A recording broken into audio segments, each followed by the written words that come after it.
Kenapa Eat Sambal bisa sesukses itu? Omsetnya bisa miliaran per bulan, jualan ribuan botol per hari, sampai bisa dapat 60% market share di e-commerce. Dia ngalahin banyak banget brand sambal lain yang udah jalan bertahun-tahun sebelum dia. Welcome, series Beda Bisnis. Kali ini kita mau bahas Eat Sambal. So, sebelum membahas lebih detail, gue sendiri nggak terlalu suka sambal. Kemarin gue cobain buat riset, dan actually enak, asinnya enak. Dan kaget juga mereka ada jaminan, kalau nggak enak, full refund. Wah, gue kebayang sih. Banyak kan netizen Indo yang agak gimana, itu operational nightmare nggak sih? Gue nggak kebayang itu gimana. Tapi yang udah pasti parah mereka nggak lakuin, kalau mereka nggak subscribe. Maka bercanda, kita mulai dari chapter 1, suksesnya Eat Sambal. Kita bahas yang sekarang dulu ya, karena dulu Eat Sambal tuh struggling, bahkan gagal. Mereka jual sambal di harga 30.000 sampai 50.000, yang menurut gue agak premium, dengan estimasi omset sekitar 1 sampai 1 miliar per bulannya. Itu menurut statement Mas Yanggun dulu, bisa kejual 1.000 botol seharinya, tapi itu pun dulu, bukan sekarang. Mereka bisa capai kesuksesan sampai bisa bayar top artis, Nagita Slavina, Raditya Dika, yang harganya tuh mahal, dan gak ada yang expect juga jualan sambal. Shout out buat tim gue yang bantu riset ini semua. Nanti full report tadi Sevenpreneur kayak biasa. Mereka ngelakuin riset untuk COGS atau Cost of Goods Sold. Satu kaleng yang harga 30.000 itu modalnya berapa sih? Rinciannya kayak gini, tapi kira-kira profit margin mereka itu kisarannya di sekitar 50%. Make sense. Di kategori MRE, yaitu makanan yang ready to eat, itu tergolong margin yang sehat banget. Setiap jual 30.000, untung 15.000. It makes sense kalau misalnya margin gede, mereka bisa ngelakuin reseller. Dan reseller dikasih harga 20% diskon dibanding harga retail. Asalkan mereka nggak boleh jual di bawah harga originalnya Eat Sambal. Ini bikin mereka dominasi e-commerce. Dari Shopee datanya bisa 500-an juta, Tokopedia dan e-commerce lain akumulasinya bisa sampai 1 miliar lebih per bulan. Kalau dari hitungan COGS, mereka punya gross profit mungkin di sekitar 500 sampai 800 juta. Tapi itu tetap harus dikurangin lagi karena ada namanya top line, bottom line. Bottom line harus dikurangi biaya operasional, karyawan, gajinya Mas Yanggun sendiri. The company-nya mungkin net di sekitar 300-an juta. Itu analisa gue pribadi. Kalau dibanding sama 3 pemain paling utamanya, Mr. Crispy kedua, Sambal Burudi yang legendary banget, itu di ketiga. Dan marginnya itu lumayan jauh. Banyak yang bilang karena mereka cuma jago bikin konten. Tapi nggak fair kalau misalnya kita hitung satu kesuksesan dari sebuah bisnis cuma dari satu hal. So, di chapter 2 gue membahas the USP, Unique Selling Proposition. Ini biasa dilakukan sama pebisnis, analis, atau apa untuk mencari tahu apa yang bikin Eat Sambal beda. Yang mungkin bisa bikin mereka ekspansi sampai puluhan miliar setiap bulannya. Yang kita bahas di chapter terakhir. USP pertama yang harus dibahas, untuk semua jenis makanan, poin satu yang paling penting, makanan harus enak. Kalau kutip dari Mas Yanggun sendiri, dia bilang resep ini tuh udah turun-temurun, buat lidah Indonesia banget, orang sampai bisa makan sambal sama nasi doang.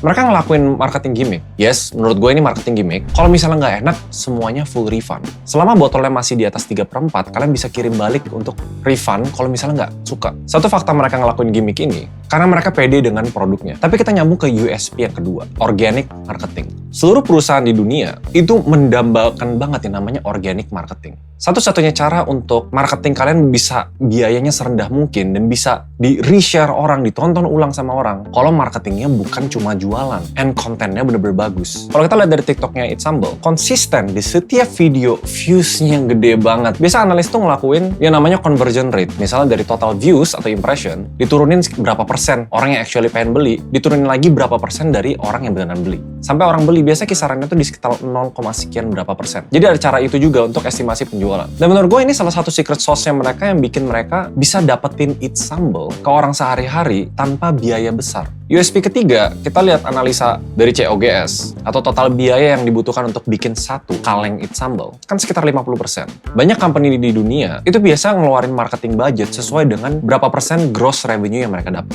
Misalnya total dapat 1M, oke berarti estimasi marketing budget gue di sekitar 20%. Jadi patokannya kayak berapa persen dari total penjualan. Nah karena margin mereka sehat, mereka bisa melakukan sistem reseller. Yang gue pernah bahas di video sebelumnya, reseller itu salah satu sistem yang menguntungkan banget buat kalian. Ingat, kalau bikin sambalnya di Jakarta misalnya, kalian mau jualan di Bandung, Surabaya, dan lain-lain, berapa biaya yang harus kalian keluarin? Gudang di sana, orang fulfillment di sana, penyimpanannya di sana kalau pakai kulkas. Itu kan sebenarnya ada cost lagi. Mungkin 5%, 10% dari total expense perusahaan.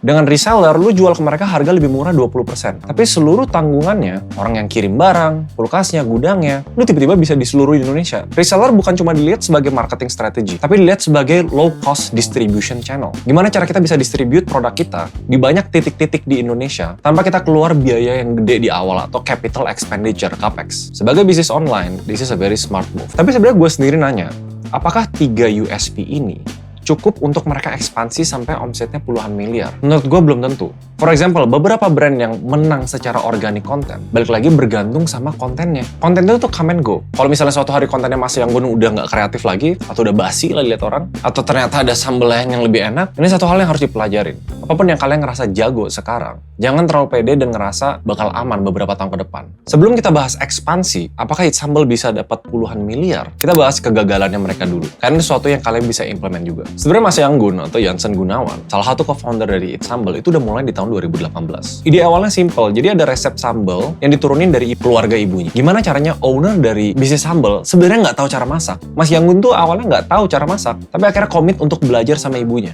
Ini dari beberapa sumber, kegagalan pertama yang dilakuin adalah dia bisa bikin produk yang enak. Dia survei ke teman-teman, kerabat terdekat, bilang semuanya itu enak, tapi gagal untuk marketing produknya. Tadi kan kita bahas sedikit tentang organic marketing. Yang dia lakuin dulu adalah inorganic marketing atau paid advertising. Cara dia penetrasi market atau go to market, waktu itu bergantung dengan paid advertising. Dia udah ngerasa bikin produknya enak dan fokus jualan produknya, dan waktu itu yang di depan mata cuma ya bayar ads di sini, ads di sana. Tapi kalau misalnya bisnis belum punya cash flow yang signifikan, belum punya pendapatan yang udah jelas omsetnya berapa, paid marketing itu bisa dilihat sebagai gambling. Kita nggak tahu sebenarnya nanti bakal convert ke penjualan berapa. Dan akhirnya penjualan Eat Sambal tuh boncos, bisa dibilang minus. Pas dia mulai kan TikTok belum rame, jadi dimulainya di Instagram dan advertising di sana. Nah, background dari Eat Sambal masuk ke the right timing. Banyak bisnis yang katanya pas pandemi malah susah, dia malah thriving. Ada dua key point dari pandemi yang bikin Eat Sambal bisa sukses banget. Satu, perubahan customer behavior dari yang sebelumnya keluar-keluar untuk makan, sekarang hampir 90% lebih cari alternatif untuk bisa makan di rumah. Maka nanti kita bahas sedikit tentang market size MRE, simpelnya makanan siap makan. Itu tuh melonjak banget. Dari data ini, behavior pas pandemi, e-grocery naik, makanan siap saji yang diantar ke rumah juga naik. So timingnya tuh udah tepat banget buat dia gencarin Eat Sambal. Walaupun pakai strategi awal, paid advertising, menurut gue harusnya performanya lebih bagus. Tapi dia ngelakuin sesuatu yang ride the wave di poin kedua. Pas pandemi, TikTok rame. Netflix, social media, semua punya kenaikan watch time yang signifikan. Dan Mas Yanggun sampai punya ide untuk bikin konten-konten kreatif. Gue akuin viral semua. Dan emang enjoyable buat ditonton. Di sini perubahan shift dari inorganic marketing ke organic marketing dimulai. Baru ngerasain the power of TikTok. Gak ada follower, bikin konten bisa ratusan ribu. Anggap conversion rate 0,1% itu udah berapa penjualan. Yang bisa dibilang gratis. Yang kita bisa pelajari dari sini, bisnis tuh ada yang namanya the right timing. Gabungan consumer behavior, consumer trends, cara mereka konsumsi konten, competitive landscape, kompetitor lain gimana. Itu terjadi sama ternak uang ya, karena pas kita lahir di pandemi, ada yang jatuh kalau kalian tahu. Tapi the right timing gak bisa ngegaranti perusahaan pasti besar. Yang digaranti adalah perusahaan besar di saat itu. Dan gagal kalau misalnya kita nggak coba lagi. Sekarang Eat Sambal tuh punya fondasi bisnis yang lebih sehat untuk mereka ekspansi. Kita bahas yang agak lebih berat di chapter terakhir, yaitu expansion plan.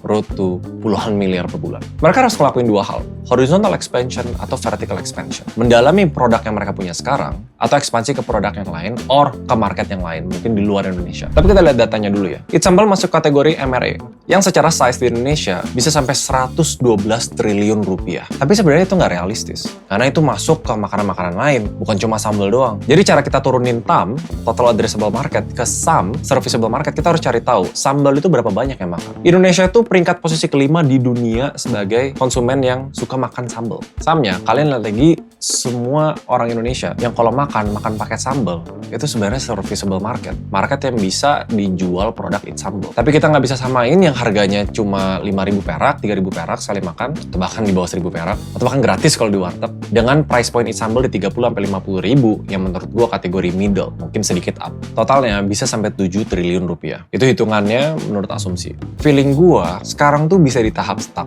Bakal grow gede, yes. Tapi sampai puluhan miliar per bulan, gua rasa susah. Kalau sebuah brand udah penetrasi e-commerce sampai 60%, biasa ada titik jenuh di mana kita growth-nya tuh nggak bakal secepat dulu lagi. Makanya di sini hal yang dipikirin adalah vertical apa horizontal expansion. Kalau strategi Mas Yanggun adalah terus aja bikin sambal enak banget sampai seluruh warga Indonesia bisa beli Eat Sambal, provided socio-ekonomiknya masuk untuk beli dengan harga 30-50 ribu, yes, it will be big. Tapi strategi bisnis kita lihat ada namanya barrier atau effortnya untuk melakukan itu. Diminishing return atau teori yang semakin kita kerja, semakin kita coba dalemin, ada di titik tertentu kita keluarin effort gede, belum tentu impact-nya segede itu. So, gue pernah lihat di beberapa liputan ya. Mungkin the right thing to do adalah horizontal expansion. Apakah produk Eat Sambal bisa dijual di Filipina, Vietnam, Southeast Asia, atau bahkan go global, masuk ke retail chain, distribusi lewat toko-toko. Kalau di Indonesia, Indomaret, Alfamart, 7-Eleven di luar. Kalau nggak new market, new product, mungkin bukan sambal kaleng lagi. Ini balik lagi sebenarnya sebagai entrepreneur. Apakah kita happy dengan market share sekarang, atau kita mau agresif scaling growth the company, bahkan sampai di tahap ratusan miliar per bulan? Challenge gue dengan ngeliat It's Sambal, apakah marketnya saturated? Apakah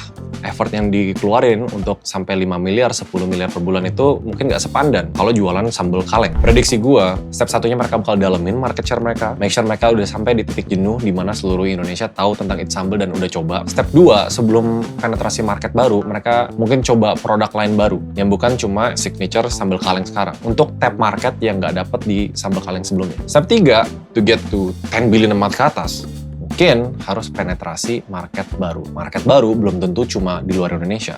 Mungkin bikin yang versi bisa dibeli sama kalangan menengah ke bawah banget. Yang harganya di antara 5 sampai 20 ribu. Itu namanya different market. Atau bikin yang super premium dari travel, itu beda market lagi. So market kita nggak bisa lihat cuma dari lokasi doang, itu geografis. Ada customer segmentation, ada behavior, psikografi, socio-economic. Market itu kayak grup pool of customer yang kalian bisa targetin untuk produk-produk yang berbeda. Dan ini dilakuin sama banyak perusahaan di dunia. Ini takutnya videonya udah kepanjangan, tapi ya gue greget mau bikin karena kemarin gue coba It's Sambal ternyata enak.